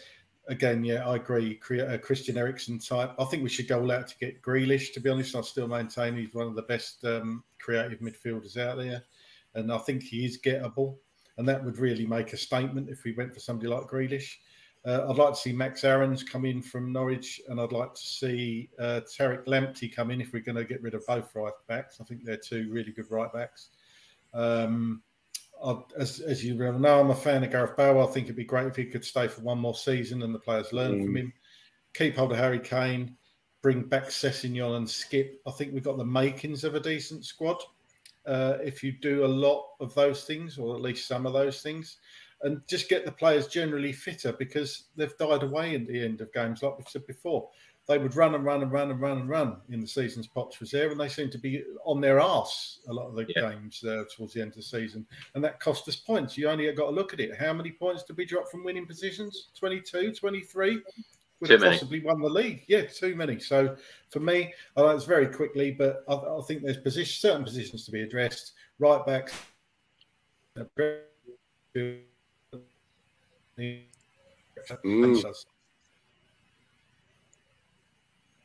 Darren, do you think Harry Kane will stay? I don't know. I don't know. But one thing I want to do is just pick up on what Craig said about Gareth Bale, because what a fuck up that was. It was a marquee signing. It was the prodigal son returning. I mean, and yes, you know, you give him a couple of months, you give him 3 months, you give him 5 months, you give him 6 months to get back into form. And the fact that fucking Mourinho didn't play him, and when he did play, he was, you know, what a wonderful player, expressing himself, scoring goals for fun, rinsing players, showing what the incredible talent he. What an utter balls up that was. And it's so Spursy and so frustrating that you've got the most unbelievable player and you don't play him for a fucking 9 months because he needs to fucking rest. No, you play him. You play him. He's Gareth Bale. What a balls up. Sorry, that's another fuck up of the season as far as I'm concerned. Sorry, Chris. We ended that section earlier, Darren. Do you know, every time you go off like that, all I think of is Gordon Ramsay. It's hilarious. No. There you go. Honestly, what a balls up that was, Chris. I mean, what an utter cock up. Why does it take you 9 months to get back on? No, it doesn't take you 9 months at all. He's been unbelievable. I mean, you're the stat man, Chris. You'll be able to tell us the stats, but the goals and the assists. Yeah. I mean, what a player. And if he fucks off and goes, he really won't go back to Madrid because apparently they don't want him. But whatever he does, he said, I've got this cryptic message about I know what I'm going to do. What do you think that means? Well, it's just Spurs, isn't it? If he leaves us, he leaves us because we're Spurs. It's really, really upsetting. I don't know what he's going to do. But, I mean, if he would have played within 3 months or 6 months and done what he was going to do, you know, we would have been arguably that much further down the line. It's so upsetting because what a talent. And it never left him. It never left him. He wasn't. Yeah. He didn't warrant spending 6 months on the bench to get his fitness. He just didn't. He's so much of a talent, Chris. What do you think? I know it is very frustrating when you think back to that summer about everyone was so excited to see him back. Of course, got very limited game time under Jose Mourinho. Fitness was was an issue, I think, at some point. But then, you know, the fans just wanted to see him play. And every time he seemed to come in, you know, he seemed to grab assists or goals. But then, you know, on the other hand, you look at like the Zagreb game, you know, lost 3-0. You look at him at the Arsenal game. You know, there were some times where you just thought that you need to do a lot more. So I think it was a very mixed season. But when you do look at the stats, his stats are very, very good. You know, this back end of the season, and particularly under Ryan Mason, you know, Gareth Bale was sensational. And it just seems a shame that I don't think that he's going to be back next season. I really don't. And I just think that it's such a shame that he's now at a really good fitness level going into the Euros. And, you know, next season, he should probably be there. But I think it's unlikely. It's just so upsetting. It's so upsetting. That's the way I feel about this club. It's all so upsetting. Sorry. I was trying to end this on a positive as well. Lee, any positivity? I've got 8 more subscribers on my YouTube channel. Thanks for everyone for subscribing, even though it looks like I'm sat on a table and I look like Bo Selector. So thanks for that. Well, we've had a few Phil Jupiter's comments about you today, Lee. Well, thanks. Even better. Yeah. I was Craig, a good-looking fellow once. Craig, do you think Gareth Bale and Harry Kane will be Spurs players next year? Oh, I hope they are. God, that's what a question. I'd like to think. I'm going to put a caveat on here. I think if Poch comes back, I think Kane stays. The only thing that worried me a bit about Bale was when he said, I know what I'm doing next season, but if I say it now, it's going to cause chaos. I'm not quite sure what that means, because if he wanted to stay at Tottenham, because Madrid clearly don't want him back, if he just turned around and said, I want to be at Tottenham, I don't fucking hell, Jesus. He's going to sign for Arsenal, Craig. Oh, no, he wouldn't do that. I'll end it on a positive. I'd like to think that Gareth Bale would stay. Yeah, it'd be great. I think where else is he going to go, really, apart from Cardiff? But who knows? Who knows? I tell you, this is really ended on a positive. When people think that you look like Christian Gross, honestly, who have I been on this channel, Chris? Christian Gross, Pep Guardiola. Who else? I think you're looking good. Where was the other one? Stavros Flatley. Oh, Jesus. Frank LaBeouf, isn't it? Yeah, Frank LaBeouf. Yeah. I love doing these chats. I really do. I can't believe we've all been talking for nearly 2 hours. We can go on and on. Craig, thanks so much for joining us again. No worries. Always a pleasure. Always a pleasure. And Darren, thanks so much for joining us again. And I must say, I watched your Instagram video the other day of you phoning that car showroom. Absolutely hilarious. So please do tell everyone where they can find you. Yeah, I'm on Instagram, Darren_Altman, DARREN _ALTMAN. I did another one where I rang up Fortnum and Masons as Alan Sugar. And the lady was so polite. She kept on calling me Lord Sugar, even though I was saying things like, no, I don't like those sandwiches right now, with respect, right now, you're fired. I'm sorry, Lord Sugar. It was brilliant. now, Chris, now you run a lovely podcast, right? Talking all the things Tottenham Hotspur, right? But with respect, you're selling us a load of old toot, right? Anyway. Darren, thank you so much. You've made everyone laugh this evening, so you've been absolutely fantastic. Can't thank you enough. Lee, thank you very much as always. And for anyone who hasn't subscribed to Lee's channel, please do go over and visit Lee the Dorset Spur. He wants to get up to 1,000 subscribers this evening, so please do go over there and hit that subscribe button. Lee, thanks so much as always. Is this on you, Lee? Always. Is this on YouTube or Instagram? Because I will make a YouTube. Wonderful. Cheers, Lee. Cheers, Lee. Tell everyone what they can expect from your channel, Lee. Well, they can see lots of me driving in the car looking like Phil Jupiter's, Colonel Sanders, or Bo Selector. I normally moan about stuff. I try to be honest and I try to be positive. But I say it as I see it, so and it's just my opinions. But I try to interact with everybody who comments and stuff as well. So yeah, come over, come say hello. Brilliant. Yes, Darren. Well, lovely.